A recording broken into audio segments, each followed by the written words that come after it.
Hello, everybody. Welcome back to Tower Casuals, the Destiny podcast. I'm one of your hosts, Corey Deerigan. Alongside me, as always, is the Jotun Toten.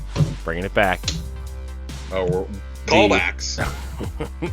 The King Slayin, the Jolly Roger, the plunderer himself, Mr. Josh Finney. It's been a week, Corey. Josh has a bottle, everybody. I'm just warning you now. Josh has the bottle. He's taking a swig. And I don't have any glassware in my office yet, so that bottle is glass, sir. I don't have any glasses in my office yet. I need to get my my liquor cart set up.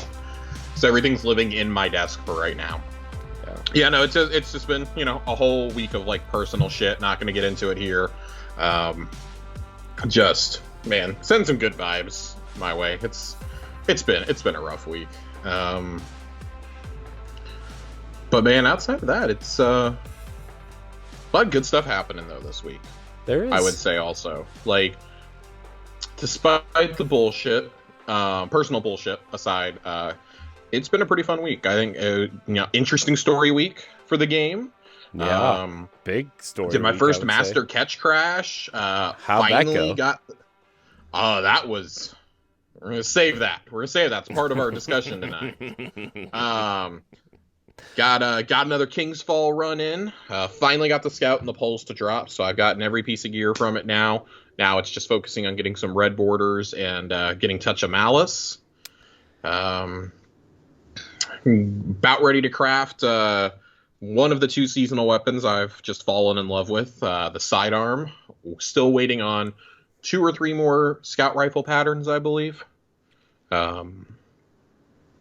Yeah, been an interesting week. Let's if you don't have anything here at the top. I mean, nothing really to chat about. I mean, nothing to chat about. We're just getting straight to it today. I mean, the Browns lost an embarrassing loss to the Jets this weekend, but I've talked a lot about that enough that I don't want to talk about it anymore. So we did have a cathartic sports moment right before we started recording, where we lamented how bad the Browns and the Seahawks are this year. Oh. Well, Corey lamented how bad the Browns are. I'm ready to get plowed. They lost to the Jets, man. The Jets. That's true. Ted Lasso has a really good New York Jets joke. Does he? Oh, yeah. It was it's something about what do you call a team that's so bad it gets relegated? What's our equivalent of that in America? And Coach Beard goes the New York Jets. Ah, that's great. It's great. So many layup jokes in there. I love it. I'm gonna them being in FIFA kind of funky. I know, it's kind of like. I like it, and that's a slam dunk move, right? I know, that's awesome. It made me think about. I'm not going to, but it made me think about buying FIFA this year. Yeah, I might get FIFA. I only have to get it. I can play it when it comes to Game Pass next year. Oh my gosh, we missed an extra point. Are you kidding? I will. I will play it next year just so I can play a match as Richmond. Yeah, I will. I will play. I will play when it comes to Game Pass. If there's no clip of Danny Rojas running around the field chanting his own name, I don't know if I want to play it. Right. That's so cool, though. It's so good. Chelsea had a really low key weekend and week. In between all the bullshit. Caught up on a lot of TV shows. With all the stuff that's going on, if you're watching on YouTube, you can very clearly see, Corey says it looks like I'm sitting in boxes right now, and I basically am still. This is kind of where we dumped everything that we don't know where we're putting it yet, or we haven't put it in its appropriate place quite yet. My office has become the place. So imagine the Atheon's Throne emote, but instead of a cool, triangular glass temple, it's just a bunch of boxes. It's a bunch of boxes and a very uncomfortable kitchen chair. Yeah, so hopefully my goal is this weekend to get most of this cleaned up Sunday and Monday. So We've got a lot of kind of random news to talk about tonight. A lot of random news, a lot of random topics. Kind of a cleanup show because the TWAB sucks. Yeah, I mean, if you want to... I was very excited for this TWAB because we were promised weapon theory, and then that didn't happen. Yeah, but we did get, they let you know you could get some cosmetics for your legendaries. Yeah. Cosmetics for your legendaries. Yeah. Let's talk some sales numbers first. Let's do it. This afternoon, pushed an update and allows you to see in greater detail sales data for games now. And there was one particular statistic that jumped out to me. I was following a couple threads about it. One of them was that ESO has been like in the top 10 earning games on Steam like ever since its release. What? It's like never really fallen out of it because of microtransactions. Interesting. And then we have some Destiny 2 statistics here. Destiny 2 has never left the global top 100 weekly games by revenue since its release on Steam. The Steam launch, of course, was October 1st, 2019, which was 155 weeks ago. It has been in the top 100 for 167 weeks, and that is due to the 12 weeks of pre-orders for Shadowkeep that were available beforehand. That is absolutely bonkers to me that is a thing. Dead game, though. Hashtag dead game. Yep, dead game. Hashtag. Dead game. I don't even know what to say. As dead as Nezarek. Am I right? Fucking wild, man. As dead as Nezarek. I hate you. Just some absolutely wild stuff. I cannot get over that at all. Some other sales numbers for us. Destiny 2 has been in Steam's weekly top 20 sellers every week in 2022, according to new stats. It's been in the top 10 for 21 weeks total this year, and it has been in the top 20 sellers for 57 consecutive weeks. So for over a full year, it has been... So basically since the Witch Queen, the top 20 sellers. That's crazy. That's a beefy boy. That's a beefy stack of cash. Dead game, by the way, though. Dead game. Man, we knew that the game was doing good. I don't think any of us thought it was doing that good, though. Yeah. Because, I mean, like, we see the top 10 pretty regularly, and yeah, Destiny's been in there a lot, usually during Steam sales and whatnot. This is kind of surprising, though. Yeah, I mean, I always feel like Destiny's more of like a console game, and like seeing all these Steam numbers is, and granted, not a PC gamer. I don't really pay attention to Steam or anything. I think I own like 4 games on Steam, and one of them is the free version of Destiny. So,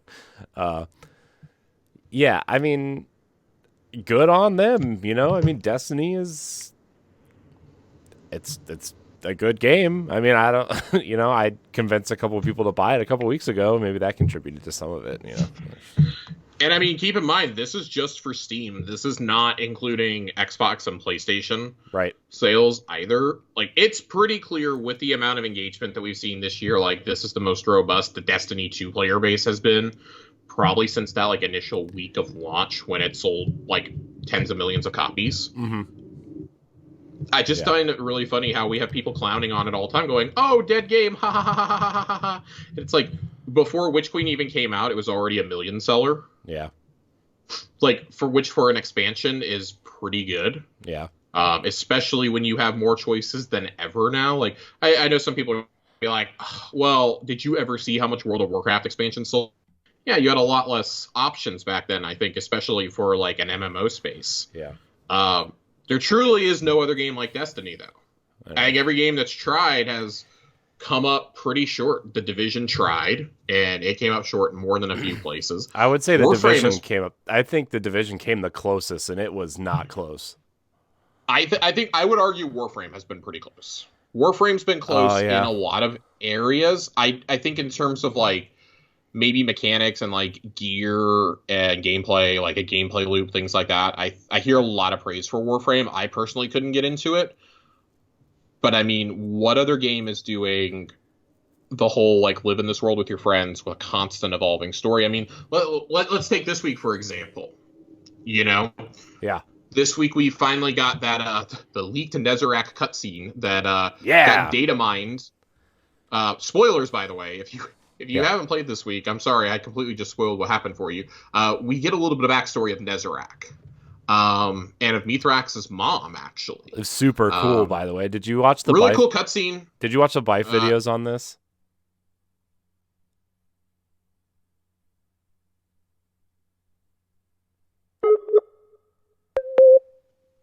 I have not watched the bike video. No. I mean, you should. They're pretty cool. There's two of them. There's one. Yeah. There's one on Nezarec, and then there's one on Mithrax's mom and the band of Elixni that she ran with, and it's pretty cool. I think my problem with doing lore stuff on Mithrax's mom, I realize this is kind of contradictory because we're going to read a piece about her on Lore Corner tonight. I don't like videos where, oh, here's the story of so-and-so, and I know that Bife has to keep up with what's happening in game. Mm-hmm. It's like, we still pretty clearly have two more pieces that are going to come in that book. Mm-hmm. So that bothers me a bit. I do like that Eramis narrates this cutscene, though. Like, she gives a chance to Mithrax to tell Eido the truth, and Mithrax still can't do it. Kind of continuing this theme of, you know, shame and guilt that we had during Season of the Haunted. This is kind of Mithrax's, except, you know, he doesn't have something haunting him. He has the specter of his past, really. Yeah. Well, I mean, his past is haunting him in a way, you know, like, I mean... Oh, I mean, we've known that for, you know, since Survivor's Epitaph. Yeah, but I mean, it's really coming... that implication. It's really coming to light now, though, with Eido questioning him and, you know, Spider, you know, back and threatening to say things or do things, right? Like, there's a lot going on for Mithrax. So I want to do a little bit of speculation here, because we haven't talked a ton of the story this season because there just hasn't been a lot to talk about, honestly. We talked a bit about the basics. I love that Spider is a part of this season as an ally, something I definitely wasn't really expecting to happen now. Maybe next season or like during Lightfall, I kind of thought he would come back into the fray and like, enemy of my enemy is my friend. It's pretty clear that we're about the only reason that he's still alive is by the grace of the Guardian and Drifter that are allowing him to exist within the city. Like, even Zavala and Ikor are like, if he steps out of line, basically we're going to kill him before Mara can. Right. I think this brings up an interesting point, though. There's a lot of speculation on who is going to be the first Elixni Guardian, because we're pretty clearly going to get somebody raised as a Guardian. I'm saying this season. I think that's the thing that we see at the end of the season, is one of them gets raised. There's been a lot of speculation that it's going to be, and because she, you know, lives by the Guardian Creed and this and that, and I think that would be really bad character development, personally, to introduce her and then immediately do that. Yeah. Because part of the deal of being a Guardian is you forget who you were. Yeah. And I ultimately do think that Mithrax is going to save his daughter from Eramis. Mm-hmm. And that will be what causes him to be raised in the light. Yeah, I still think it's going to be. I still think it's going to be Mithrax, and you're going to have... I think it has to be. He's the Kell of Light, and that would fulfill one of the long-running prophecies that we've heard about with the Kell of Kells. Mm-hmm. Yeah, I mean, the only other thing I could think of is if you did the Savathun twist with Eramis, and like Eramis dies and then gets resurrected and becomes an ally. That's the problem. You've already done that once. I don't think you can get away with that again. I know. I would like. To me, that's an option and something that I could see happening, but I don't want them to do it again because they've already done it twice, technically. Because, you know, Crow. Yeah, twice technically is absolutely correct. I'm trying to find the exact lore piece while we're talking about this. I want to read the Kell of Kells prophecy because it basically lines up exactly for Mithrax. Mm-hmm. Basically what it is the prophecy essentially states that a fallen warrior will come along, unite all of the houses under one banner, and under the Great Machine. Mm-hmm. And that this Elixni will be blessed by the Great Machine also. Yeah. And I don't know that there's, right now, as it stands, I don't know that there's a better redemption story in the series outside of Crow. Crow is a big asterisk on this. Yeah. I don't know that there's a bigger and better redemption story than Mithrax. Mm-hmm. This is a dude who ruthlessly hunted down Guardians. We now know that the artifact he wore around his neck was like a finger or a claw of Nezarec. Mm-hmm. Which is kind of fucking creepy when you think about it. Yeah.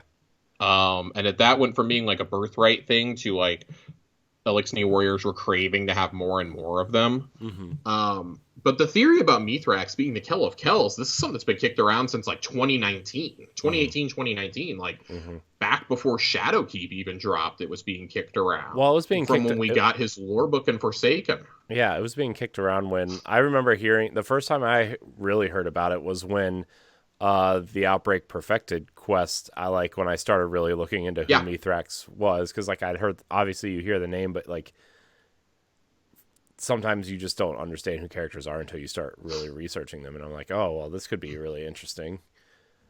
But now it's almost like,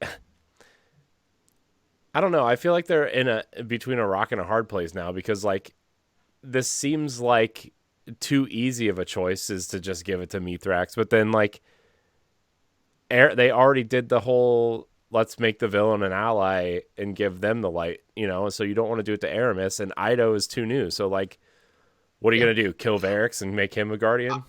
And it's funny because like we know that part of the reason why Varix hasn't been in the story as much is because of voice actor availability. Yeah. Which I hope they're able to rectify during Lightfall. Yeah. Maybe not necessarily for the expansion, but for the seasons after. Yeah. It would be a shame if we didn't get any. I really can't believe Varix is not part of this season. That's shocking to me. Like that's the biggest thing that confirms like a voice actor, problem. Yeah. Because like Varix, but I do think Varix was like so important to the storyline for a little bit. I do think that not having Varix though allows them to grow the character of Eido. Yeah.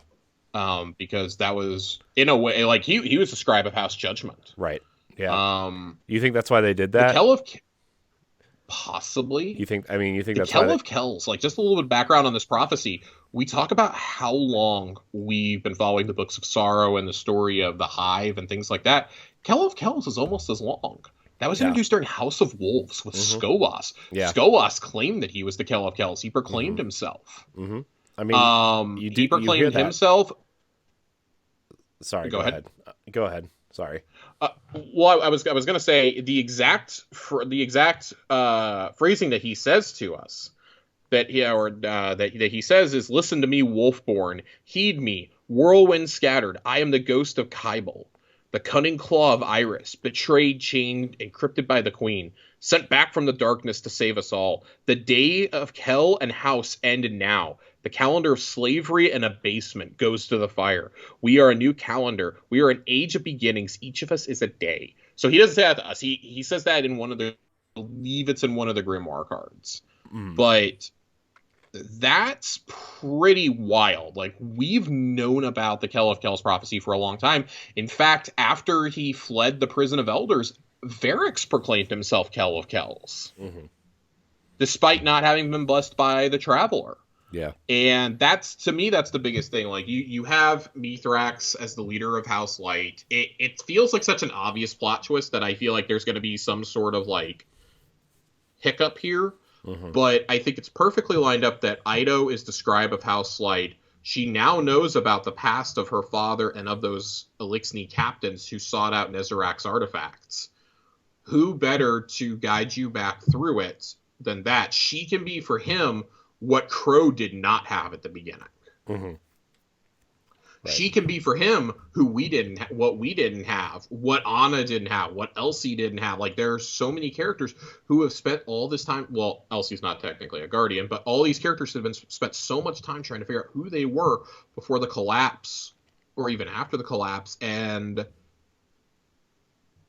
this would be the dawn of a new era. It would confirm that once your species is blessed by the Traveler, you're always blessed. You know, and I feel like that's got to be the thing. Like, this is a race that, yes, there are some sects like Skolosses, like the House of Wolves, that wanted to destroy the Traveler. They wanted to destroy the machine for leaving them, for forsaking them. But others, like Mithrax, in time came to worship the Traveler, in reverence. And that's why he's like, House Light, we will not dock we read it in last week's Lore Corner, we will not dock the arms of the dregs anymore. That, new things are starting now. And basically, Spider, if you want to be a part of this, you can be, but I'll kill you if you ever get out of line. They're pretty clearly setting it up for Spider and Varix to be his advisors if Mithrax is the first risen Elixni.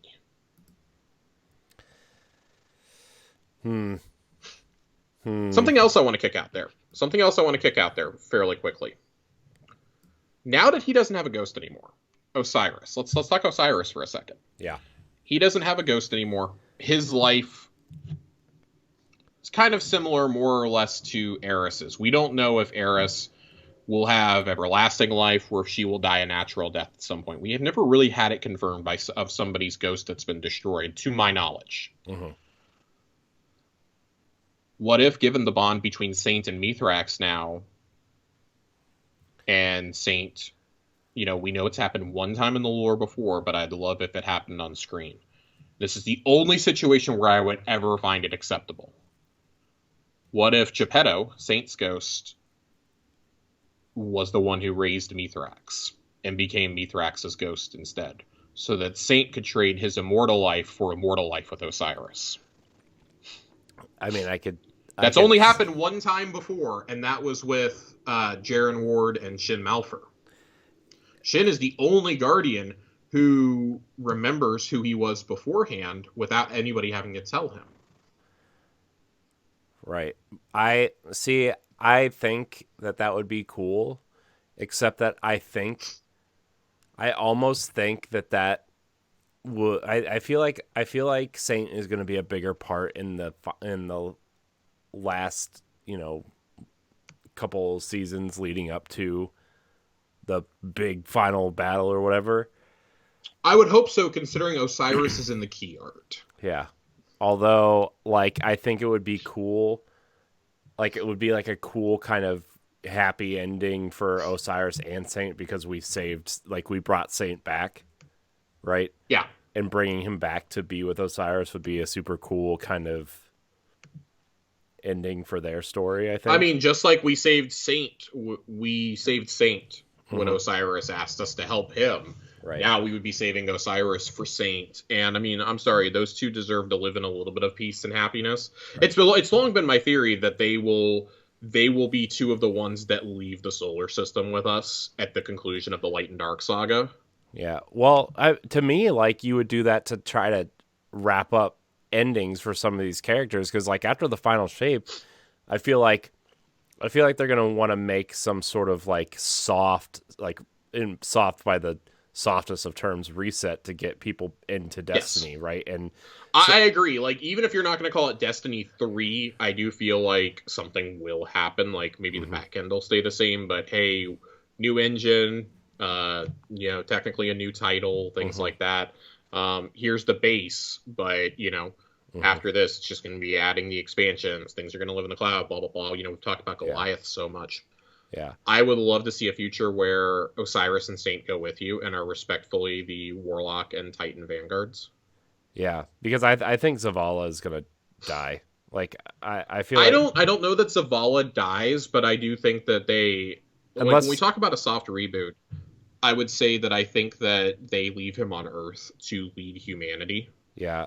That was my other thing where okay, well, we're going to leave the solar system and explore new worlds, but Zavala is going to rebuild this solar system and stay on Earth, and him and Ikora maybe, and I do think Ikora is dead by the end. You think? I think Ikora dies by the end. She's been so closely connected to so many of the mysteries that we've seen. She's been the one encouraging us to do certain things. Mm-hmm. And take action when Zavala won't, and this and that. I mean, she shows up to help us in the final fight against Savathun, for example. Mm-hmm. Granted, she doesn't do much, but she still shows up. She just whips out Nova bombs and disappears. I would if it was if Saint, Osiris, and Crow were the main three that went with you. Of course, Drifter would leave with you because Drifter wants to explore the stars. Mm-hmm. I could see, but I think that I could totally see that as the new kind of like the new Vanguard, and somehow maybe, I don't know, maybe they don't get ghosts, but maybe they find new ways to live, or maybe Osiris goes through the Cloud Strider, enhancement Osiris is program. absolutely getting the power of Strand. He's Yeah. absolutely getting it. Yeah, that's what I'm saying though. Is like, I bet, what if Osiris does like He'll get get a some little fish. augmentations or something?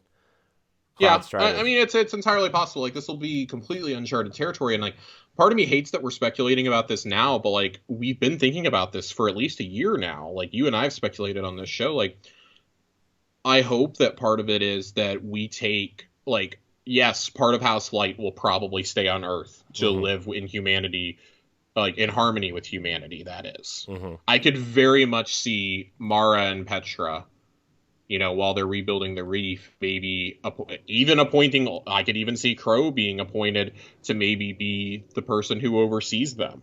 Yeah. Who is the liaison between like them and the Vanguard, or them and the reef, or something like that. I could very much see that happening, like Crow's original purpose. And if that happens, like Anna would go with us, but I can't see a popular character like Crow being left behind. Yeah, no. For whatever the next iteration of this game is. Yeah, no. Crow's not being left behind. It could be Spider at this point. Spider and Varix could be the ones. Mithrax leaves as lieutenants, but I think at that point, it's funny, like, it plays out in my mind, like, I keep coming back to Halo 3 when I think about how to end a story and how to kick off a new saga. And I think specifically to the scene between the Arbiter and the Spec Ops commander. After the funeral for Chief on the hillside, and, when him and Hood talk, how they can't forgive each other, but, thank you for standing by him until the end, blah, blah, blah. And they're looking at the map, and the Spec Ops commander goes, things look different without the Prophet's lies clouding my eyes, but I would like to see our home to know that it's safe. And the Arbiter tells him, fear not, for we have made it so, and tells him to take them home. And the lone elite cruiser that's still there, the Shadow of Intent, leaves and departs for the elite homeworld. And I imagine a scenario where Mithrax and Eido, or Mithrax and Varix, leave with us, and like a armada of Fallen and Cabal ships, for example. Yeah. And they go to resettle, or they go to settle new worlds. Like we say, maybe we tell the Cabal, you guys can have Mars. That's Tortoball. That's Tortoball for you guys. And like maybe even the Elixni are told, not Europa, because it's a cold, hellish wasteland, but maybe they're told Io or Venus is yours now. Like, that's yours. You're all welcome to live within the city, but I could see Mithrax saying, like, basically, I'm ready for an adventure and wanting to go to Reese. Like, that's one of the great mysteries is, can we see, even though it's been destroyed, could we rebuild it? Could that be a plot line? Yeah. But, like, why do they, they could, what if they don't have to be separated either, Like, what if... Well, I do think that is going to be something that we deal with, is like, why do we need to be separate anymore? We're all united under the Traveler now. Yeah. Like, even if the Traveler is destroyed or vanishes after the final fight, maybe that's part of what we're doing, is we're seeking out the Traveler. Yeah. In our expedition. But, the leaders come together to make the new Vanguard, Yeah. Zavala, Petra, God, I hate that I'm mentioning her. Hawthorne to represent the common people. Keitel and Mithrax come together. Yeah, well, like, they come together to make the new consensus, without Dead Orbit, without the politics of, New Monarchy and the future War Cult and all that. Like, it could almost be like Mass Effect to an extent, like where like they have like a I do think that's what you're going to see. Like, these former enemies all united now under House Light, of a better term. Like, so the cutscene may not have been massively impactful right off the bat, but I think that this is going to be important for the second half of the seasonal storyline and for where we're going in the road to Lightfall. Because they keep bringing up Osiris. They keep saying, Mithrax keeps asking Saint about Osiris's condition, this and that. We see it in the lore. Everyone is asking about him. Mithrax come to visit them personally, things like that. Osiris is waking up at some point, and I wonder if it's got to be next Mithrax season, though, right? You think it's next season, or you think they're going to use these relics to revive him? I think these relics may tie into resurrecting him, and who better to channel darkness magic than Eris Morn? Oh God, Eris has been shown these items by Drifter. Yeah, Drifter's getting her into the crew. Yeah. Gosh, Eris is such a wacky character. Oh my gosh, she's like when we first met her, we thought remember when we thought she was going to be like a bad guy, and then she goes on these adventures with Drifter, and then she touches the darkness statues, and now she's just like, oh my gosh, she is just such a wacky character. Ugh. Eris. Yeah, the story is going wild places. We're hunting down fucking fingers right now, guys. This is wild. I'm very curious to see where we go from here, though, because I think this is also, we've been saying it for a couple years now. If you're not reading the lore that you get from doing these weekly quests, you need to go read it, because you need to listen to the radio messages so you can read the lore books that come. They are still classified in the API. They declassify every 2 weeks. So next week we'll have a couple more to read. But what they're doing, you can get most of the story. You can get kind of the surface level story and a lot of the emotional beats from playing the game. The lore kind of gives you the understanding of where we've been and where we're going, though. There's always hints and seeds planted for where we're going in there. And I think right now what they're doing with some of this lore is not only are we exploring Mithrax's past, for example, I think we're kind of exploring what may be happening in the future, though. Because at some point you have to plant those seeds for the future. And I think that's part of what we're doing with Neomuna over on Neptune, is that's a hint of what humanity could have been without the collapse. Right. Or even without the Traveler. Yeah. And they managed to stay hidden all the while until now. Which is crazy. It's wild to think about. Part of me thinks it's because they needed to get they needed something for a destination, because I really hope that the destination in Final Shape is the Witness's flagship or something. Something wacky like that. Yeah. Maybe kind of resembling that darkness planet that we've seen in the concept art for years and years now. I was just looking at that the other day, because I was reorganizing my shelves over there, and I just sat and looked at some of the Destiny art books that I have. And it's man, I would love to see some of these places, And I wonder if Neoluna is going to be the when you start thinking about us exploring outside of the solar system, what if something like that is the kind of the new tower, right? Where maybe we go there and that's kind of how we reach outside the solar system, because we have to move further away. I don't know. I know that's probably not it. I know we probably have maybe the Helm is it. Maybe, there's another place that we find, but I don't know. Exploring deep space. Yeah. Kind of some things to think about. I want to circle back to this conversation on December 8th. Yeah. When we are almost certainly guaranteed to get the next story trailer for Lightfall. That is the night of the Game Awards. Historically, Destiny has had a pretty big presence at Jeff Keighley events. Bungie in general has, really, dating back to the Halo days. But that is also 2 days after the launch of the final season, before Lightfall. So we will know the story beats by then, and we'll know kind of, okay, here's where we're at. How do we get to Callus's invading LA from Blade Runner 2049? Right. How do we get to this point? Right. Because I don't know if us running around being pirates and getting the Scallywag title is really setting us up for being Blade Runners. I don't know. Pirates, Blade Runners. It's a pretty great soundtrack. I would like to call attention to the fact that if you do just the intro quest for this season, you can claim the seasonal soundtrack on Bungie Rewards for free.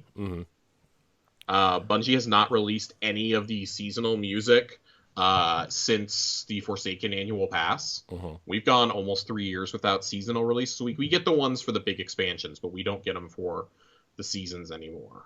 So that's kind of nice to be able to go get. The last time I think they gave us the Grasp of Avarice track. We got some Solstice of Heroes music, and I think we got the Prophecy music. Mm-hmm. And that's really the only things we've gotten given to us since then. And this is a really good music suite this season. Yeah. So. Yep. Pirates. Why is the rum always gone? Oh my gosh. Um, Why is there not a jar of dirt in the Elixir Quarter? Oh man, there's a battle bus there. I know. I keep looking for a Fall Guy bean. Yeah, somebody will find it. Let's hit this Schwab real fast. There's not a lot in here this week. Response to national disasters for September, including Hurricane Fiona, Super Typhoon Namadol, 7.6 earthquake that was in Mexico, and more. Humanitarian partners are rapidly and efficiently responding to these disasters and ensuring the communities impacted are receiving life-saving care. We are hosting the Team Rubicon Preparedness Month campaign throughout the month of September. Kind of nice for us to find out with 8 days to go in September. But, for example, they have a team on the ground in Puerto Rico right now to assist with the catastrophic flooding that's happened there. If you've seen any of the videos from Puerto Rico, or especially Pakistan is the one that really moved me a couple weeks ago when I was seeing the floods there, destroying so many of their crops. Like 30% of the country doesn't have housing now or something insane like that. Right. And it's one of the most populated countries in the world. It's crazy. This team is planning to check in with families whose roofs were rebuilt after Hurricane Maria in 2017 to ensure they were able to withstand the latest weather event and offer additional support. They have already raised $200,000 to this initiative with about a week to go.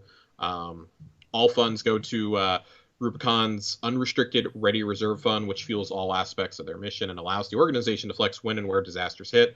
And donations also drive year-round preparedness work, including volunteer training, mitigation efforts, and long-term recovery.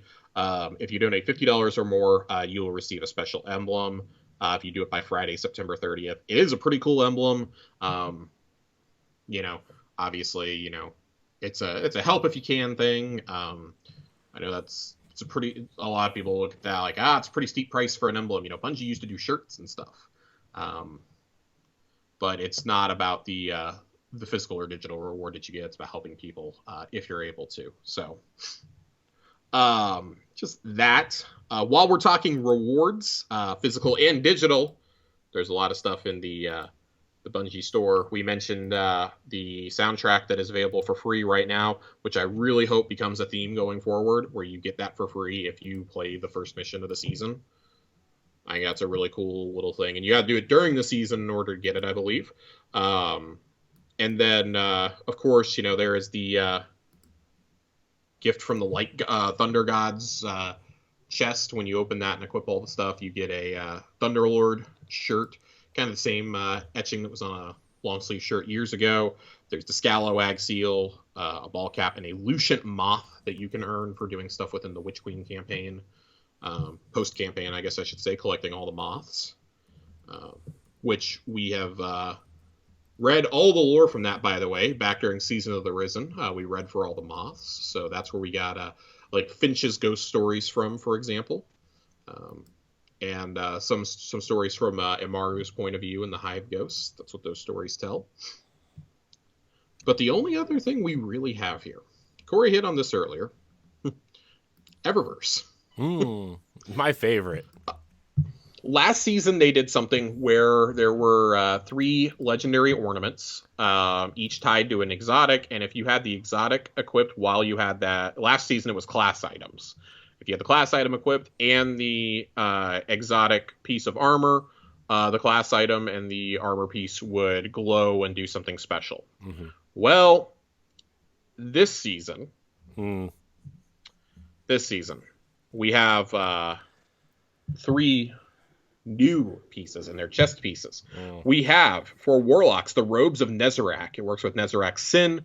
Titans have the Doomfang plates, which work with the Doomfang gauntlets, obviously. And then Hunters is the Vest of Orpheus, which work with the Orpheus rigs. I'm going to say it right now. The Hunter chest piece sucks. Mm-hmm. It sucks. I actually really like the other two, though. Yeah, I mean, I can see if you use the non-ornamented Doomfangs, like that chest piece would look really cool. But I use the ornament with the wings on it, so because it looks a little silly. Yeah, I mean the purple horns just look stupid. And I actually really like the Warlock set here. Man, the more and more I see of the Warlock stuff, I just should have. I'm like, man, maybe I should try a Warlock, but I'm like, nah. We got a nerd generalist for that, and Andre for that. We do. I would be lying if I said I wasn't considering picking up those Robes of Nezarec. As far as I'm concerned, I think the Warlocks are 2 for 2. I liked the Battle Harmony bond last season.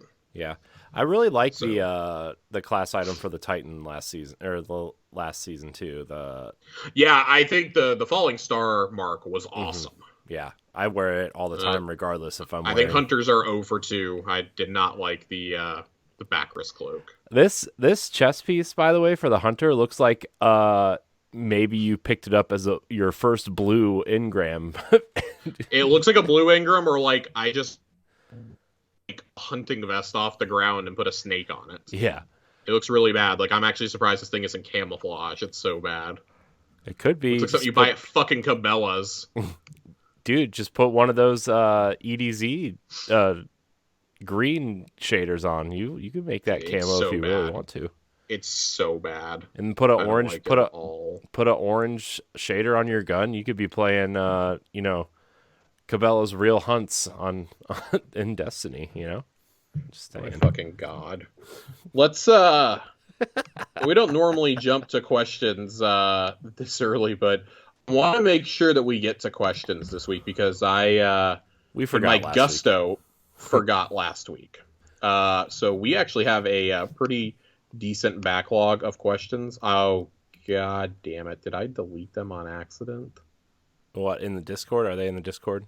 No, they should be in the Discord. I had them screenshotted, and I don't think I did it on my phone. I think I did it on my computer and accidentally erased it. Oh no! I got them. We're good. I got them. We're gonna start with Andre. It's fitting. His question is fitting here because we just talked about these. With all these exotic pairing ornaments, what's one combo that you'd like to see? And if you had to say, what would be the effect the combo has? For Celestial Nighthawk with the hawk boots, and the boots glow as well as the helmet.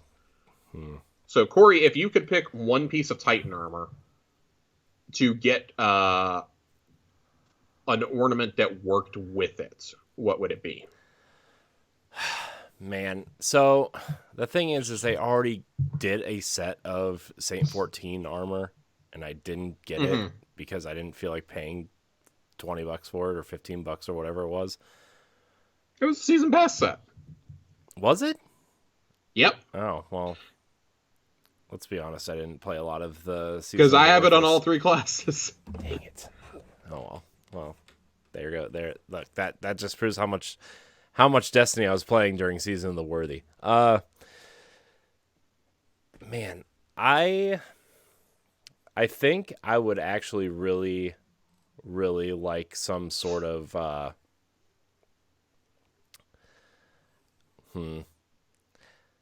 Man, I think I want some sort of solar ornament, but I don't know what I would throw on with it, Would you want something that maybe works with Lorelei? Like, what if you had flame jets coming out of a chest piece when you had Lorelei equipped? I mean, maybe, I guess, but there's already a chest piece with flames in it. Well, what about a good chest piece with flames in it? Because this would be a legendary ornament, keep in mind. Yeah, I know.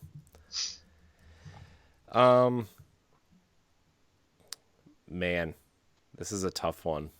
This is a really tough one.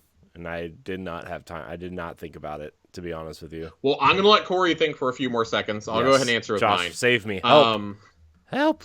So I'm not going to follow Andre's lead. I probably would have said something relating to Celestial Nighthawk. I am going to say Stompies, but I want arms that go with the Stompies, and I want them to like kind of look like very like bare bones, almost like mechanical robot ones with like some brass knuckles on the end. So like instead of just stomping, I'm also like punching somebody. Yeah. I want them to, instead of being called Stompies, I want the arms to be called Fisties. And I want them to like have like this little like arc current running along. Like you could see it like running not only through the Stompies, but you could see it running through your arms as well. Like almost giving you like electro knuckles. That's what I want. All right. I actually have a good one now. Okay. Hit me. I would like some sort of like, probably some gauntlets to go with this. So Axiom War Rig, right? A lot of people use this with Sweet Business back in the day. But what I was thinking, Josh, okay, you give me some gauntlets. So you know the pre-order auto rifle that you get that shoots out little mini rockets?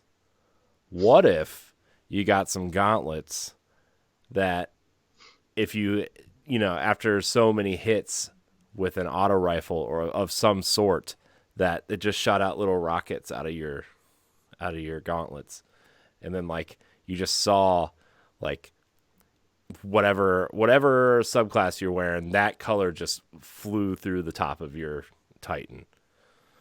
Okay. Little like War Machine, little ex-wife, boop, but worked. I can dig it. Just saying. I think that'd be cool. Took me a minute to think of that. It's all good. Sorry I was not prepared, everybody. We're to move on to our next one. This comes from Tiger Jesus 64. Question: do you think we will still get 2 raids a year when they run out of raids to bring back? Well, they still technically have like 4 raids to bring back, so they have 2. So I'm counting bringing back raids as something that's never existed in V2. That's my definition of this, because they've said like we're getting 1 new and 1 reprised raid. You still have 2 raids to bring back. You have Crota's End, and you have, if Crota's End is not reworked into some other activity, which it almost certainly will be. Yeah. We've penciled Wrath of the Machine in for next year. I'm gonna say yes, because I think it's too expected now, and you can't continue charging what you do for the annual pass if you're not going to have 2 raids and 2 dungeons. I think that's inexcusable at that point. Right. Liana replied to somebody earlier today who was asking, like, are you guys going to continue staying silent on PvP? And she says, she goes, no, we actually have some really cool things behind the scenes to share with you guys. And I mean, of course, like, that's standard PR speak. Right. She goes, we're to share some things this season. We're kind of getting all our ducks in a row now that we've got the story rolling for this season. We have some stuff to share with you guys pretty soon. We got Festival of the Lost coming up and whatnot. We know the comp rework is coming next season, supposedly. Right. But she says a lot of the hiring that they've done recently and the beefing up of the team has been specifically for PvP, is the insinuation she was doing. So it's similar to how last year's was focused almost entirely on dungeon and raid teams so that we could get a dungeon or a raid every single season. Right. Since they moved so many of those designers now we know moved into the campaign. Yeah. I'm curious to see what they do. I think 2 original raids a year might be a stretch. I could very easily see them saying, well, all the Destiny 1 raids are back. Now let's start bringing back D2 raids, because then it's... I could totally see them doing that now, too. I mean, look, Scourge Unfortunately, I could. Scourge of the Past, for me, it was better than Leviathan. But, like, I think we all know my feelings on the Leviathan raids. I'm in no rush to ever go back there. I hate the Leviathan raid. I would rather them bring Crota's End back than run Leviathan again. It's funny, like, I think Leviathan was unique at the time. I don't think it is anymore. I think it had a unique difficulty to it when it first came out as well, when there was really, like, no meta that first year. Outside of Yes, Cold Heart. I love when dogs are out roaming around before you start the encounter. Yeah. I think I think it's going to be a bit of an issue. I love when the bells don't ring in the bathhouse, even though everybody does what they're supposed to do. I do, but to answer your question, yes, I do think that we are going to continue to get 2 raids a year. Whether they're going to be original or if they're going to start being D2 reprised raids is another thing entirely. Yeah. That's a question for another day because I'd really need to think on that one. Something else they could do, Josh, I was thinking a little bit when I did actually see this question. What if they took current raids and switched up encounters to change to, I don't know, maybe change up the story element, because they've done that with strikes before, and I get that raids are entirely different beasts, but we talked about this when Kingsfall, right before Kingsfall came out. What if they changed it just enough to where Savathun was at the end and you were fighting her, and granted that obviously doesn't have anything to do with the story now, but at the time we were kind of, what if Kingsfall was hey, Savathun is the big bad, or maybe instead of War Priest you're fighting Xivu Arath or something. I think that would be rough. And let me explain why. I think the charm of bringing back the raids is so that you can experience the stories in full. I have no doubt that the Leviathan raid will now come back at some point so that we fully know the story of Callus. Oh God! What if that's the revised raid next year? I was about to say that. What if that's the one we get instead of Wrath of the Machine? Literally, Bungie will never hear the end of it. Rightfully so. Don't, please, no. Look. Wrath of the Machine fits in with the Strand technology, the Siva stuff. It fits. Joe Blackburn, we're making a direct appeal to you. Please don't do this. Everybody tweet this segment out at Joe Blackburn. Please do not bring back Leviathan. Joe, please. Please, bro. We don't want to go back to the Leviathan again. Oh my God! It scares me though, because I'm already so scared that it's going to happen now. I feel they already brought it back as a space to play in. I know the space to play in. Fine, okay, fine, whatever. I know, but they already have it running in this revised engine. There's 4 fucking raids on that thing. I'm aware, and I don't want to do a single one of them. I would say at this point, we're truly missing 3 D2 raids, because I would almost guarantee that they would rework both Eater of Worlds and Spire of Stars into being dungeons. Yeah. Instead. Yeah. God, could you imagine if one of those was a reprised raid? Oh my gosh. That'd get the same reaction that Crota would. The people would be insufferable, and I don't blame them. Look, we're moving on to another question because I cannot dwell on the Leviathan. I actually wouldn't mind if they were reworked into dungeons and smaller and more concise and more compact, but dude, no, you can't look. Dude, it's got to be Wrath of the Machine. All right, you know what? It's got to be. Move along, please. I'm getting upset. I'm getting really upset now. I can't. We have a question from Joasis. What game mode would you like to see in PvP? And let me give a slight follow up. Personally, I'd love to see snipers only on a big map or an exotic gun game. Something called Oops All Specials, and it's only special weapons. Everything has unlimited ammo. My response to this was that would be a great mode because it would let me know what week to avoid playing Crucible. I cannot say this emphatically enough. I would never touch that mode with a 10-foot pole. I already don't like special weapon dominance in PvP, and that would make it even worse. So the first 2 things that came to my mind, Josh. Also, I've been doing Sniper Shoddy in multiplayer games for 22 years now. Mm-hmm. Pass. We left that shit behind in Blood Gulch. So there were 3 things that came to my mind when I saw this question. One of them is actually pretty serious, but the other ones are joking. I want more party modes. Yeah. So okay, so 2 of them are actually old Halo modes that we used to play. So remember Wizard with rockets? Wizard rockets? That was fun. Everybody brings a rocket launcher in and just destroys each other on tiny maps. That could be really fun. Upsal Gallarhorns would be pretty funny. Yeah. Instead of Team Scorched, Team Galley would be pretty funny. Yeah. And then we used to play Hang 'em High with only pistols, so if you could bring in like only hand cannons or sidearms, that would be pretty cool. And then I saw a video the other day of someone just demolishing everybody with slappers only in GoldenEye. I think an abilities only. I think an abilities mode only would be pretty funny, but that would probably get stale really fast. That would have to be like a special event thing. Yeah. Yeah, I mean, that's the joking one. The winner here for me is Upsal Galley. Yeah. That'd be super cool, though. And I want it to be called that, too. Mm-hmm. I would love to see a mode in Destiny that's just completely stupid and ridiculous, like Griffball. Mm-hmm.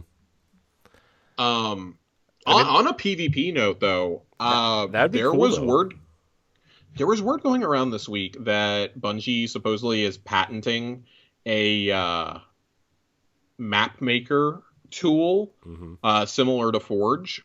That would almost certainly be for the PvP focused game that they're doing, but could you see, like, maybe if somebody makes a really cool map in there, them saying, hey, we don't really want to use it in here, could we put it in Crucible instead?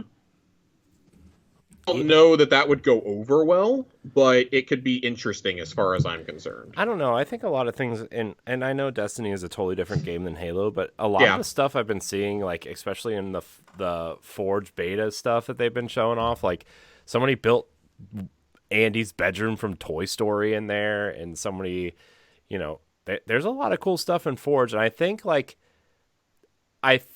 if you present a Forge style mode in Destiny, people would understand that these are custom game modes, and if somebody created something really cool, maybe you rotate it in the obviously the non-competitive playlist, right? Like I think you could do something really cool, and I think it would get people invested more in PvP who aren't sweaty, I think it would be cool. I mean, I think it would make me more interested in playing more PvP than I do. I agree. I think that there's so much creativity that you could do, and I think that would cut down on part of your problem with not getting enough maps out. And I mean, like, no matter how you slice it, if a tool like that comes in, it's gonna be like, oh, Bungie can't make enough maps, they had to get the community to do it for free. Like, bro, fucking Forge has been doing this for like 15 years. Like, calm your dick down, okay? Yeah. Like, sit down and shut up. Yeah, like somebody built Guardian from Halo 3 and Forge mode for Halo Infinite. And I was like, oh my gosh, man, that's all they need. Somebody built part of Night City in there. Yeah. Like, there's some really cool shit being... the same guy who did Andy's bedroom is now working on building the Shire from Lord of the Rings. Oh my god, that's awesome. Just like, this is fucking wild. Like, the people that you should probably consider coming to get to work on your game. Didn't they say, too, their PvP maps are coming straight from Forge mode? Yes, I believe so. I mean, that's the intent of Forge, though. Like, not only make your own creations, but hey, if it's something that's good enough and gets enough traction in the community, like, Halo's always thrown those into map rotations. They've done it for years. Yeah. So, kind of curious to see if they go forward with that. We have an interesting question from Joasis as well. He definitely meant this as a joke, but I'm reading it anyways, and I'm slapping his name to it. What character in the Destiny universe would be the one to start an annual orgy? We all know the answer here. No, dude, it's the fucking Drifter. Oh, well, it's got to be the Drifter. Yeah. Hey there, you ready to play some Gambit? Well, it's a Gambit, all right. Pirates, but not what you think. Oh, Jesus. When we got some questions, those were all last week's questions. We got a couple questions this week. Nerd Generalist, I think, asks the most thought-provoking question of the week, and I don't know that I have an answer for this yet. Fair warning here. If our Guardian dies at the end of the Light and Dark saga, and they get put in an exotic weapon, what is the name of that exotic, and what are its special traits? I was actually thinking about this the other day. Well, I'll let you go first then while I think of an answer. No, I was thinking of this when I saw the question, and I was actually thinking, like, what if at the end of the Light and Dark saga, your Guardian dies, and that's how, maybe that's how they bring in like Destiny 3, and like maybe you get to pick other races other than human and Awoken and Exo. Maybe you get to make an Elixni or a Cabal or something. I mean, you would almost certainly have to. Yeah. But I mean, I think if you have save data from Destiny 2 or something, you automatically get the exotic of your Guardian from the previous games, and maybe it's called maybe it's called the Guardian, or maybe it's called well, they already did the Chosen one, didn't they? Maybe they call it well, I almost said Traveler's Chosen, but they took that too. I've got one for you. Do it. I've got one for you. I would call it Guardian's Oath. I'm going to make it a sword. And its special trait is you can switch between like a hybrid attack mode. Think the anime slashing mode that you can do on Lament. Or if you go into defend mode, anybody can create a well. Yeah. Anybody can create a well of light. It wouldn't be as powerful as a Warlock well, but it would still be a well of light. I think specific... And I would give it one more special ability. If champions are still a thing, it can stun any type of champion. Yeah. It can stun any type of champ. Basic, and I want its text to just say, for the Guardian. That's all I want. Or like say, like it says, like when you hold this weapon close, you hear a wolf faintly howling. Yeah. A young wolf. Yeah. Faintly howling. That'd be cool. That'd be a cool I would ability use for the a young sword. wolf's howl, but that's already an exotic. That'd be cool. That'd be a cool thing for the sword, though. Like if you, like, you know how Fallen Guillotine came with that, like, it shoots out like light sometimes. What if it shot out wolves, like light wolves? Let me go one step further. What if when you stab it into the ground, you have an option in your perk tree that you can select it either to create a well, or it creates a canonical copy of your Guardian to fight alongside you for 10 seconds. That'd be awesome. That'd be super cool. I want it to play the Rise of Iron music when I do it, though. Yeah. Man, Rise of Iron, man. I don't like Rise of Iron, but I like the music. Oh, I love Rise of Iron. Man. Let me customize the musical cue that comes out when I stick the sword in the ground. Yeah. I'm getting far too carried away, but all I'm saying is it has to be the most busted fucking exotic of all time and has to continually shut the game down. Yeah. Because it's our Guardian and canonically we keep breaking the universe. Yeah. What if the weapon's just called Destiny? What if it's just called Telesto 2? Oh god. It's a blue Telesto. Oh no. Put my soul in my Jotun, boys. Yeah. I don't know. I was thinking like call it the sandwich casual. Yes. And it just shoots out sandwiches. Oh, dude. Bring it on. You look, its perk is it has a pop-up card of Earl of Sandwich, and the Earl just makes sandwiches for the Guardian. The Earl fights alongside you. Yeah. Unbelievable. Oh man, unbelievable. I had some good ones, and then I forgot about it because now all I can think about is Earl of Sandwich. Which 6 weeks, Josh? 6 weeks. 6 weeks, man. The countdown is on. I will be munching on some Earl of Sandwich. Very excited. So we're going to I'm gonna save the next question as my last one because I want to circle back to it. World Jukebox basically asked the same thing that Andre did. Sorry, Trevor, we already answered this. It's been also a week, where Trevor. I said that I would enjoy seeing a Warlock piece called the Ass of the Stag. I did say that at one point today, in which I was told the game is rated T for T. Josh, read the room, and I said my only answer was, "Have you ever heard me speak on this podcast?" What do you think? This is from Joasis. What do you think is the worst exotic armor piece they've ever released for each class? I'm not going to do for each class just because we don't play enough variety of classes, honestly. We really needed a Warlock here to answer this one. Yeah. So Warlocks, write in with your answers for next week. Yeah. Corey, I'm gonna let you go. What's the worst Titan exotic? Oh my gosh, the worst Titan exotic. I know a lot of people want me to say Dune Marchers, but I'm not going to because it's just an inside joke between me and my friends that I mean, Dune Marchers has a purpose, though. I know, but every time I wear them, people just like, yell at me and be like, "Why are you wearing those?" Well, I mean, if you're doing a raid, sure. Yeah, no. Look, Dune Marchers were very, very good in the gauntlet of the Leviathan. Okay, they made me fast. Man, the worst Titan exotic. I want to say it's one of the gauntlet pieces. I think it's probably. I would have to. I would actually probably have to say something like. I would have to say like Stronghold is pretty worthless because nobody uses swords to block. That's probably my opinion. Also, maybe Worm God Caress is not very.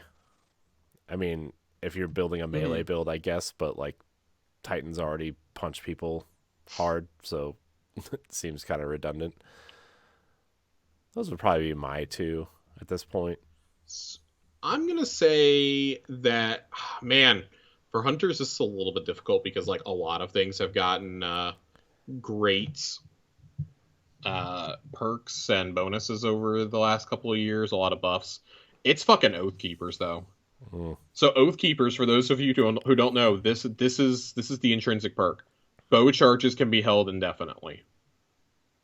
It's fucking Oath Keepers. Yeah. Oath Keepers is something that I need in my D&D campaign for my rogue, which is in no way related to Destiny 2. I don't need them in D2.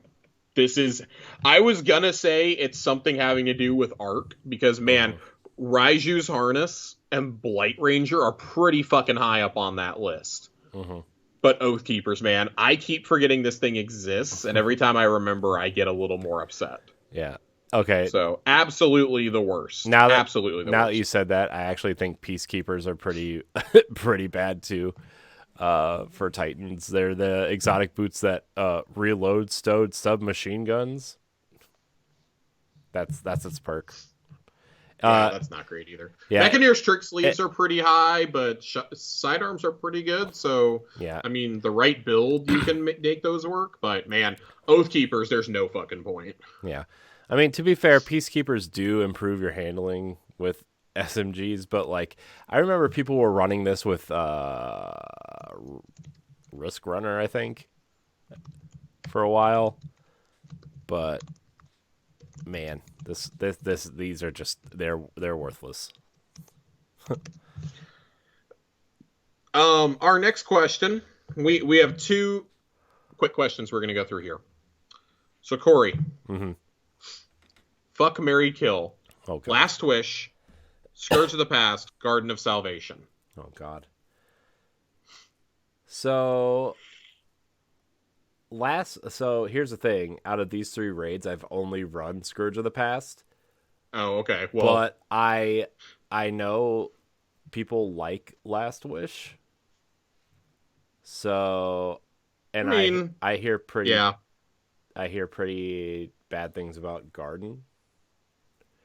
So I think it would probably be. I really liked Scourge of the Past, so I would marry Scourge of the Past. That's fair. Okay. Fuck Last Wish and kill Garden. So I'm going to go in a bit of a different direction here. Oh boy. Let's get this out of the way right off the bat. I'm killing Garden. I'm killing Garden of Salvation. Fuck that raid. It's not even worthy of the fuck. Okay. I'm going to marry Last Wish because that's the best it's ever going to get. Okay. Like it's a pinnacle experience in Destiny 2. You fight a fucking space dragon. It's true. Wild. It's wild. You've had a taste of it. You don't ever want anything that's beneath that ever again. And I'm going to fuck Scourge of the Past because it's fast. It's crazy. But after you do it, you're like, there's not a whole lot there. So you're in and out. You're in and out. Okay, no long-term commitments here. You raise a little anarchy. You're That's fair. You're out of you're out of time. It's one of those things. We have another fuck Mary Kill here. From Nerd Generalist. Oh no. Between Morgoth, Vorgoth, and Golgoroth. So for reference, Morgoth is the ogre in Last Wish. Vorgoth is the Taken ogre in the Shattered Throne, and Golgoroth, of course, is the ogre in King's Fall. Okay, so we're gonna marry Golgoroth. We're going to fuck the one in the Shattered Throne and kill the one in Last Wish. I think I'm gonna go the exact same way. The one in Last Wish, easy to down, not worth the effort. Mm-hmm. Yeah. Shattered Throne, okay, cool. A little tricky to read at first, but then you conquer it at the end. Golgoroth, man. Yeah. I don't have anything safe for work to say about Golgoroth, so Golgoroth is who I'm marrying. I like the new Golgoroth, or not the new Golgoroth, but I like the Golgoroth encounter in King's Fall. I like that. I have something to tell you off camera about the Golgoroth raid and how John described it to people that we were teaching over the weekend. Oh no! Our final question. I'm not answering Joasis's other question, which was fuck, marry, kill between the 3 types of Taniks that we fight. I'm absolutely not answering that. I'm not answering that, Joe. You cannot bait me into a Taniks question. Nope. Taniks is not welcome here. No. Pose that question to Eramis. They were lovers. And yes, that is canonical with the lore. Final question comes to us from Tiger Jesus. What raid boss room would you like a Lego set of? This was the cool. Second that Nerd saw this asked, he goes, "Oh God, just forget all the other questions. That's all Josh is going to think about the rest of the day." Yeah. He was not wrong. I've put a lot of thought into this. Yeah. What you go first then, because I have the one thoughts. That I want more than anything, because when I think of it, I think of a good boss arena. Mm-hmm. And as much as I would like a Lego Oryx, I just want a Lego Oryx. I don't want the actual King's Fall arena because I think it's kind of a shitty boss arena. Yeah. I would want like the sisters to be up there and like some platforms that you could jump on if you're taken. Yeah. I want the Thunderdome. I want all of it. Mm-hmm. If I was making an actual arena into a set, I would want to either make the Scourge of the Past arena, but that's a boring boss. I think building a mech, okay, I've done that a dime a dozen in Lego sets. I can't believe I'm going to say these words. I would consider building Crown of Sorrow. So that I can build my very own Big Chungus. That's fair. People were throwing a Nerd suggested Vault of Glass so we could have a Lego Atheon. I have an Atheon that is a Mega Constructs. It is still packed away, but I promise I will bring it to next week's show and prove to y'all that I have one of these. I have that, and I have the original Guardian Acadia ship that are both built and sit on my desk at all times. I will bring those to the show next week. If I can find what box the Guardian ship got put in, because I haven't seen it since the move, and I'm a little scared of where it is.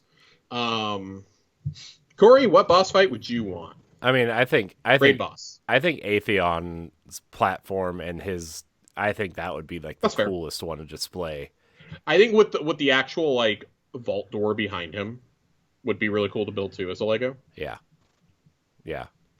But then I think about Riven, and I think about building a giant space dragon, and it gets really exciting. I mean, that's also fair. That's fair. I would like for part of Riven to be like transparent on one side, so it shows you the beginning of where the Queen's Walk is when you rip the heart of Riven out. Yeah, that would be really cool. So part of me actually wanted like the death tank from Wrath of the Machine. Oh my God, Corey wants the Death Zamboni. Yeah, that would be so cool. Oh man, no Death Zambonis here. Also, the Wrath boss room would be cool. I think that would be kind of cool. especially with like the ceiling and him hanging down off the ceiling, and like I think that'd be kind of cool. I do not remember enough about Wrath of the Machine is still the only one that I've never finished. So, Oh man, or like it'd be cool though. In like Wrath, you know how you like walk down that long bridge into the diamond shaped room. It's so cool. mm-hmm. And then like you could like open up the middle room and there'd be like a little Outbreak Prime sitting there waiting for you. That'd be cool. Ay, ay, ay. I love Wrath of the Machine. All right. Let's hit some lore corner and then let's get out of here. Let's do it. Lore corner, everybody. Lore corner. So I was going to read Divinity tonight. I'm pretty sure we've read it in the past, but with a bunch of people in the community getting it recently, we have actually had some requests for us to read Divinity. I'm gonna write up a special lore corner for Divinity because I think it goes beyond just the lore tab on the gun, like the story behind Divinity and like the theology, like the theory, not theology, like the theory of it, the weapon theory of it that I didn't get this week, is what I want to explore of that gun. So I kind of want to I want to take Divinity. Anybody asking, you can go read the Divinity tab on your own, or go watch Bife's incredible video on it. I want to take that. I want to put that in our back pocket. Put it away. Put a pin in it. Just let's put a pin in it. I want to put a pin in it and save it for maybe as we get closer to the end of this season. If we have time to circle, if I have time to circle back to it, then we'll do it. If not, we will do it. We will for sure get to it before Lightfall. But I have a feeling this is going to be one of those that I research over the holidays, and write a video up on just when I get a break in my schedule, and with the literal avalanche of shit that I'm sitting under right now. So Divinity, I've heard the requests.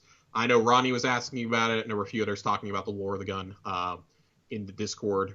We will get to it eventually, I promise. It just probably won't be until Christmas or later. Let's hit the...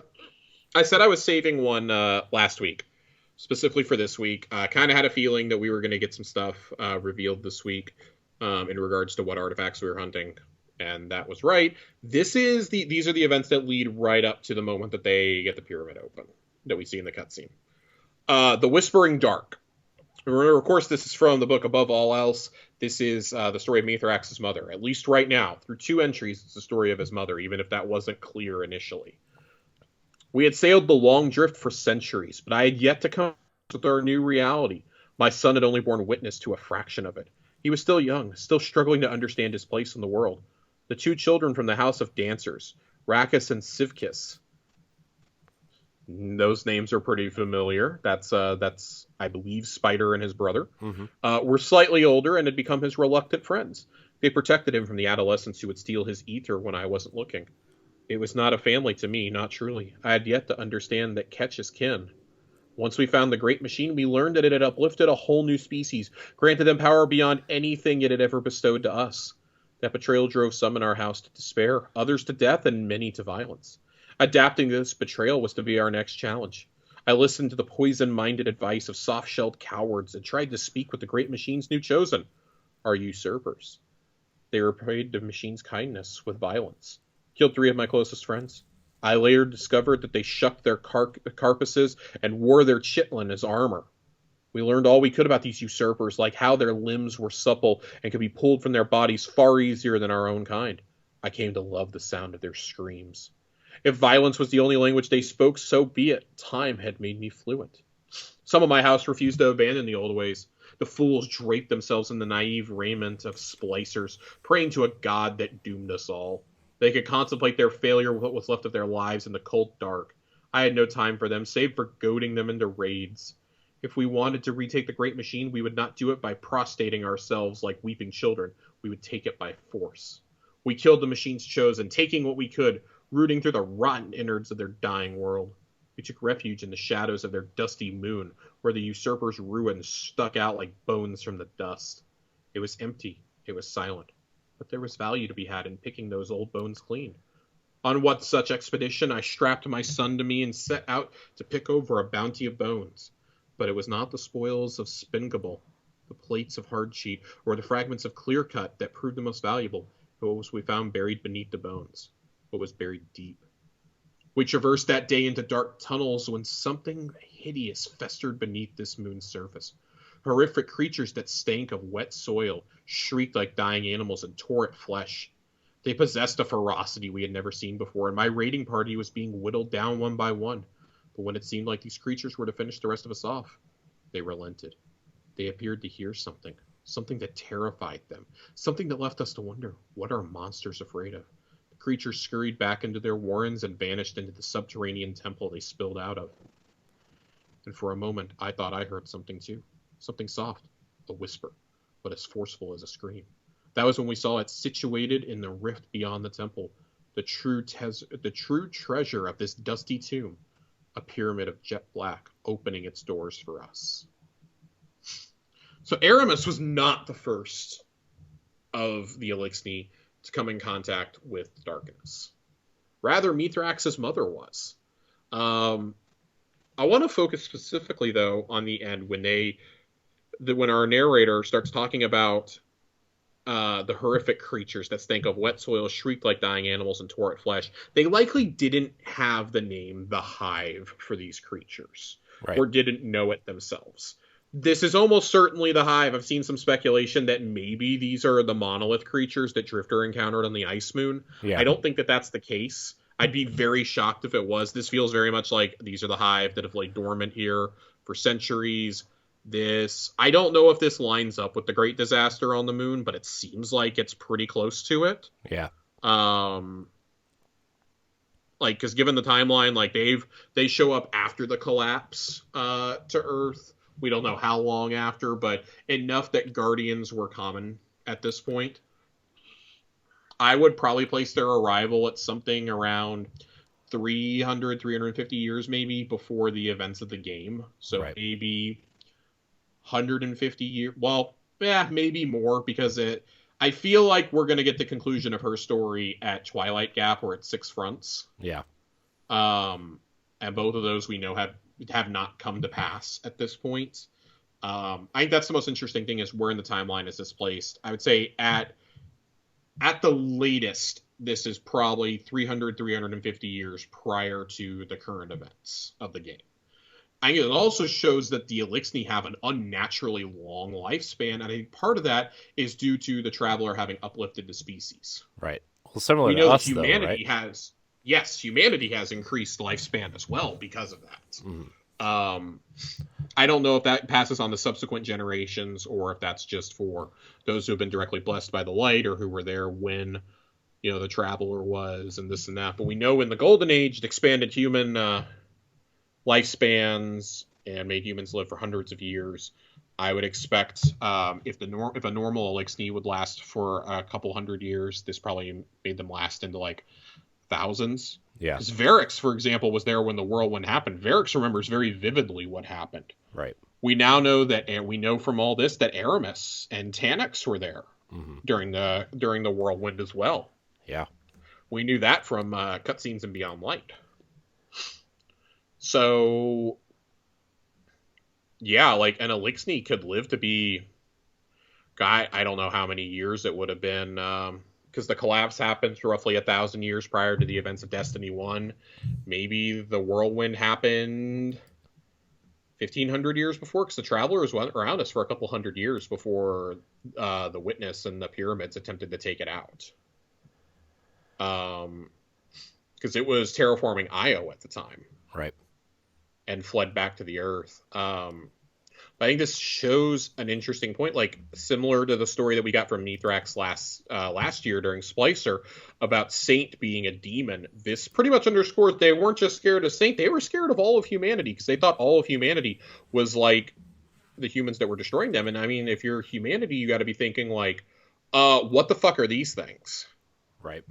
Yeah. We haven't encountered aliens that are not hostile before.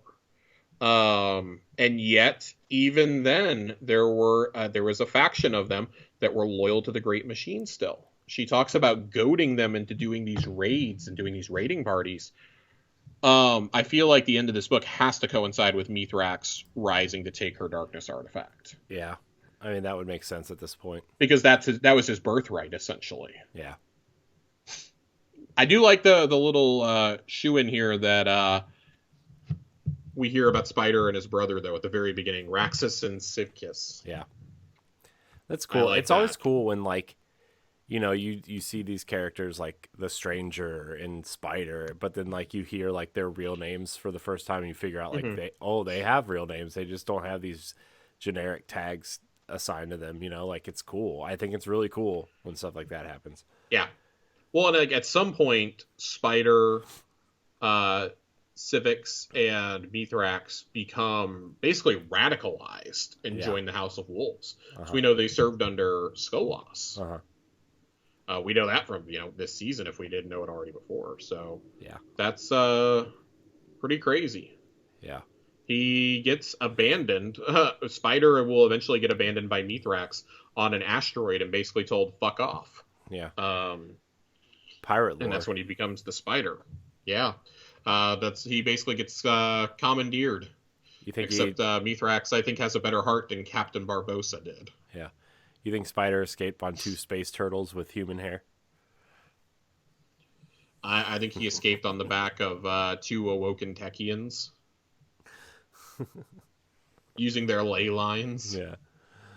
Oh man. That's going to do it for Lore Corner, though. I don't have another fancy piece. I was going to do Divinity, and the more that I was reading up on today, it's like, no, I want to take time to make sure we do this right. We don't do a lot of Vex lore because there hasn't been a lot of Vex lore. You think? So I want to take some time to kind of formulate an episode around that. So, okay, so not to like speculate anything further out than the final shape or anything, but I feel like the Light and Dark saga clearly revolves around the Hive, right? For the most part. And even though we've touched on Vex a little bit, right, with like Vault of Glass and Atheon and then, you know, obviously the Osiris stuff, but like we haven't really there isn't really like a Oryx of the Vex at the moment, you know, or a Savathun of the Vex at the moment. You think we're going to start seeing that stuff either like within one of these seasons, or like you think that might be like the overarching story of after the Light and Dark saga, because they don't really. So we know they show up they're going to show up on Neomuna because they're seen in the footage on Neomuna. Right. I wonder if Lightfall will have something to do with them, because and this is the only reason why I say this, I keep coming back to the fucking Black Garden. Like, that's where the Witness spoke to us after the events of Shadowkeep for the first time. Right. And we don't know if that was actually the Witness speaking, or was that the actual entity of the darkness. Because the Witness, you're talking about like the clone, is just the Herald. You're talking about the clone of the Guardian, right? Yes. I think that was, if we're talking about like the ultimate entities behind Light and Dark, I suspect that was the Winnower talking to us. Yeah. And not the actual Witness. Right. But I mean, I don't know. Maybe they just didn't have like the Witness like planned out and ready to go at that point just yet. Entirely possible. I have to think the Black Garden somehow ties into it. Yeah. I have to think that. Given that that's where we end the original campaign at, to help the Traveler get some of its strength back. We stop the Darkness Ritual and things of that nature. But we've also, I feel like we've so clearly abandoned a lot of the stuff that they were setting up in early D1 because it just doesn't make sense anymore. And they brought back the Stranger, though. They brought Elsie back. That's true. I think they had an opportunity to do that, and I do think we'll still circle around to some of the events of D1 as we get closer to the end. But it would not surprise me if the Vex just got punted to D2. Like, that was one, or D3. That was like one of the major things that we do is we hunt down like the Vex Forge. Yeah. We see where the portal on Europa really leads to. Yeah. That would be there's cool. A lot of opportunities there. And it seems like the Vex, I do think that a faction of the Vex will fight alongside us by the end. I think it's going to be the faction that was living on Io, that was inside the Pyramidion, that Asher is now a part of, that he's assimilated into. You think he's some of the Vex? You think he's like raising an army of rogue Vex? Yes. Unironically, I do. Like, there is a Harpy.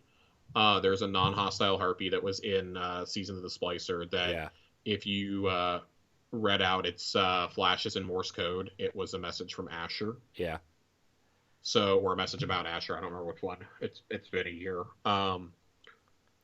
But I think that would be really cool. That would solidify, like, oh, there's a faction of, like, each of the races, with the exception of Taken, which are, like, pure darkness, that are fighting alongside us. Assuming the Lucian Hive join forces with us by the end, which I don't think is too out of the question. Again, the enemy of my enemy is my friend. But at that point, I would see, like, oh, if Savathun, like, went down and her ghost went to Resurrector, I could see us, like, be like, nope, you're done. Yeah. You think if Savathun joins us to fight the Witness, you think Xivu Arath is the Hive disciple? I don't think that so my personal conspiracy is that I don't think that Savathun joins us. I think we actually have to take down Savathun at some point. I think that Xivu Arath eventually turns on the disciple, though. She's the Hive god of war. Like, I think that she only serves him, from what we know, because she's so scared of him. But if she sees that we've taken down Rolk and Savathun and Oryx and Crota and Callus, I feel like she would be like, gonna go with them. And then you're just like, cool. And when it's all done, Keitel, she's all yours. She's all yours. Here, we'll even help you kill her. There's where your second raid comes from. Yeah. I don't know. All right. Corey, get me out of here. Get me out of here. More on that later, I suppose. Put a pin in that. Put a pin in that. We'll be thinking about that for a while. I want to thank everybody for watching and or listening to Tower Casuals. If you are watching on YouTube, please subscribe to the channel. If you're listening on Apple Podcasts or Spotify, leave us a 5-star rating and a nice review. It really helps out. Join the Discord. It's really fun in there. Play with some friends and do all that stuff. Josh, as always, I appreciate your time tonight.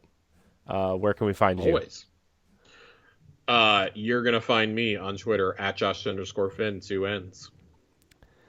And you can find me at IamCoreyNHD on Twitter and Instagram. Follow Tower Casuals at Tower Casuals on social media. And yeah, buy a sweatshirt like this one. It's comfy. Anyways. Buy an It's Been a Week shirt. Yeah, some people have bought it. I need to get me one. I need to get me one. People bought the mug. People bought the shirt. It's hilarious. So it's so funny that was a joke, and now people are just wearing it on their bodies. Great. I want to thank everybody for watching and or listening, and until next time, we love you. Goodbye.